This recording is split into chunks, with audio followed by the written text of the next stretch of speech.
Hey guys, what's up? It's Miguel back again with another video, and today we have the RedMagic 7 Pro in hand, which we will be reviewing. But before that, I want to point out that there are many gaming phones out there with the likes of Asus ROG, Razer, and also Xiaomi's Black Shark. But Nubia has recently started to stand out a lot and become really unapologetic when it comes to its phones in just a couple of years. Now, coming down to the phone itself, let's take a quick look at the specs. And I gotta say, we really have a chunky boy this time. It's a very hefty box, which means you are getting that charger in the box, none of that cheap Apple shit.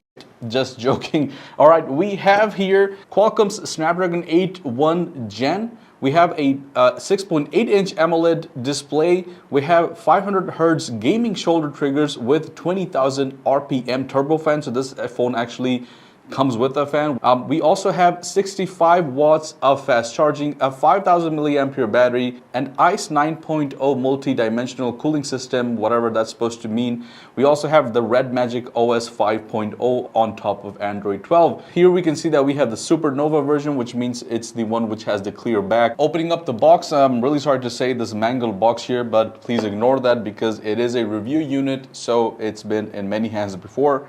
Now, opening up the box, the first thing that we have is the booklet, and alongside the booklet, I think we have a clear case or a silicone case, and yes, we do actually have that.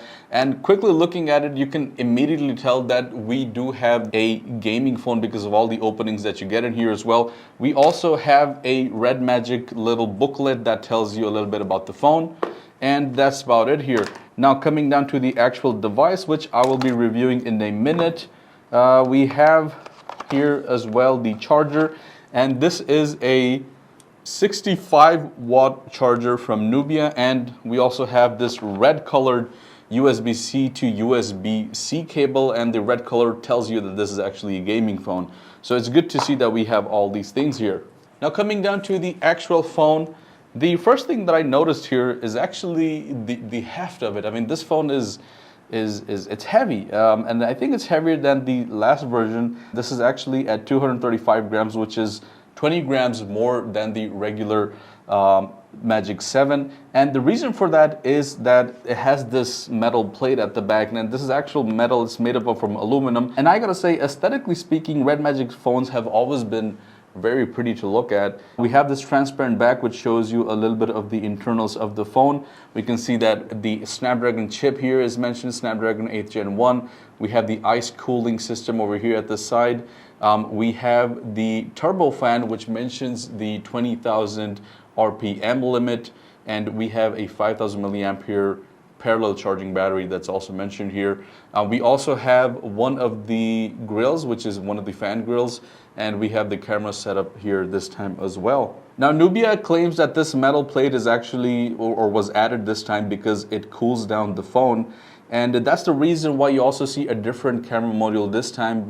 On the previous phones, the camera module was placed differently, but one of the nice things that I like is that it's actually really flush to the camera module, so it's not really protruding out, or it's not really, you know, in a different place. It doesn't stand out separately. Now, turning on the phone, we have the RedMagic logo right up front, and we have the powered by Android here down here.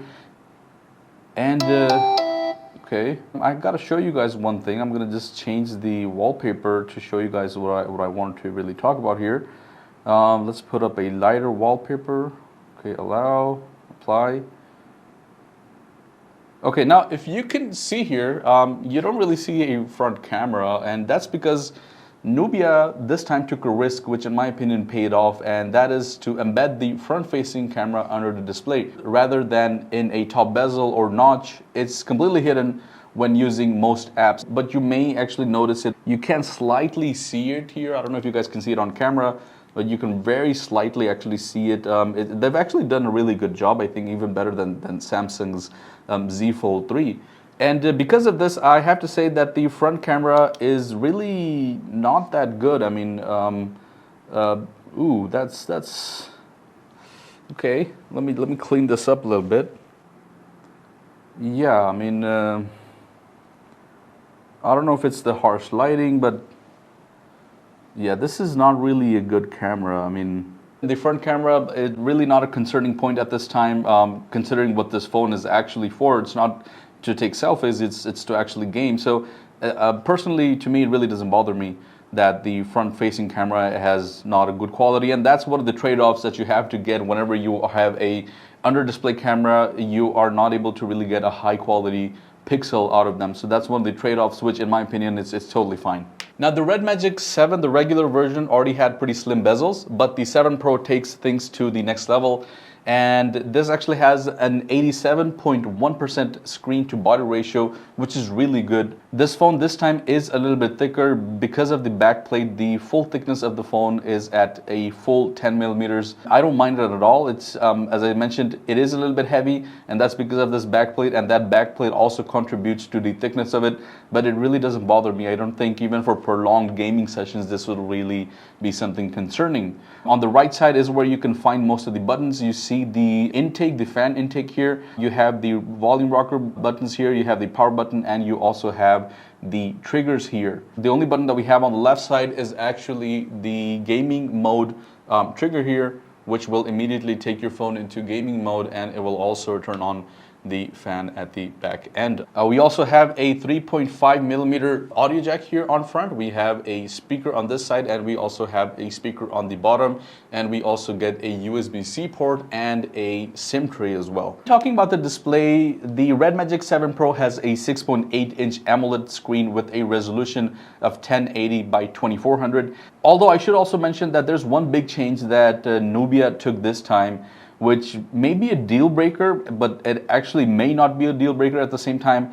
And that is that Nubia decided to bring down the refresh rate from 165 Hertz down to 120 Hertz, which, as I mentioned, it is a bit of an odd move considering that this phone is a Pro branded device. I personally don't really mind that because there aren't really a lot of games out there that support 165 Hertz refresh rate, so not a big deal if you think about it. On the other hand, Nubia has actually increased the touch sampling rate of the RedMagic 7 Pro, which stands at 960 Hz, and it is the highest you will find on any phone. The colors are also rich and vibrant and still has more than enough detail for most people. With a maximum brightness of around 459 nits in testing, you shouldn't really have any problem using the phone outside or inside.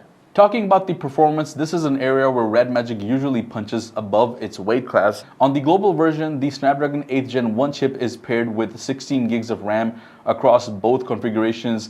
An 18 gig option is also available on the regular model, but in my opinion, that's a bit of overkill. When doing an Antutu test, the phone gave us 1,051,478 points, which, I mean, what can I say about that? It's everything that you want to know about this phone's performance actually tells you here. The Pro 7 also comes with Nubia's custom dedicated Red Core 1 gaming chip here, which is responsible for optimizing vibrations, feedback, lighting features, and sound effects, essentially just taking your gaming experience to another level. And when accessing the game space mode, the built-in fan will kick in every time by default, which is fine if you're playing a detailed open world game. You can actually turn it off manually if you aren't playing any high-end games like, for example, 8-ball pool. You can actually see as soon as I turned on game mode, the fan actually turns on, and you also have these RGB lights around the phone. And I don't know if you guys can hear that. Can you hear that? Can you guys hear that? Yeah, that's the fan. So it is a little bit loud, but it really shouldn't bother you that much either. One area where I saw the phone actually lacking was the internal storage. Unfortunately, there is no option for micro SD expandable storage. The SIM tray also doesn't allow you to put in an expandable micro SD card. And considering the size of some games, 256 gigs may not be enough space. You can also opt for the 512 gig version, but obviously that's also going to be a little bit more costly.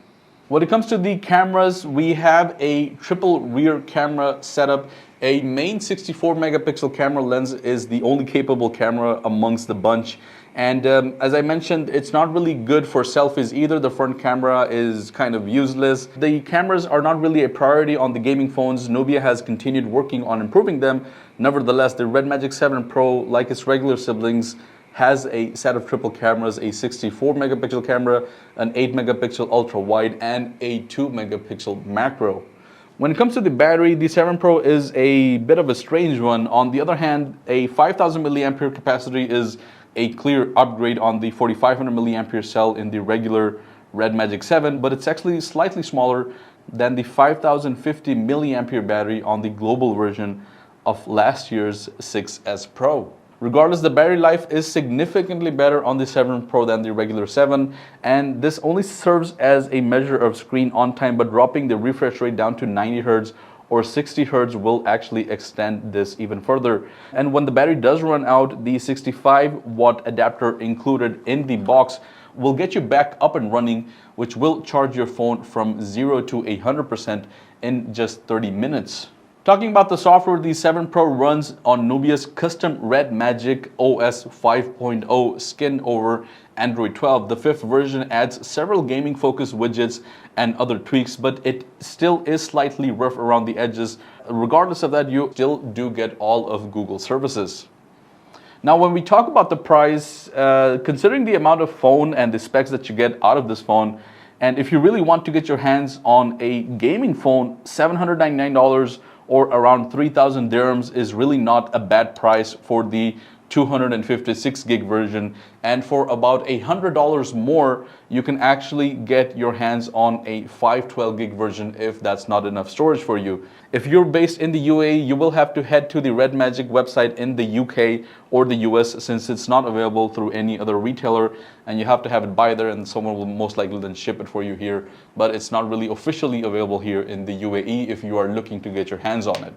Now, coming down to a conclusion on the RedMagic 7 Pro, it's actually one of the most advanced phones Nubia has ever made, and thanks to the Snapdragon 8th Gen 1 chip, a dedicated gaming chip, and 16 gigs of RAM, this phone is unstoppable. You are getting a great display, a great battery life, alongside fast charging. The only downside I would say is the front-facing camera, which was a trade-off for the under-display camera. In my opinion, that really isn't really too big of an issue for me, at least considering the main functionality of this phone is not taking selfies. If you are into mobile gaming or are looking to get yourself a phone dedicated for mobile gaming, the RedMagic 7 Pro is probably the best phone that you can go for right now. The regular RedMagic 7 is also a great phone, but if you really want to peek it out on a gaming phone, the Pro 7 is the way to go. Anyways, guys, that is pretty much it for this video. Let me know your thoughts in the comments down below, and let me know if you would actually consider buying this phone. If you're new to the channel, please consider subscribing, and if you enjoyed the video, please consider liking. Thank you guys for watching. I'll see you in the next one. Peace out.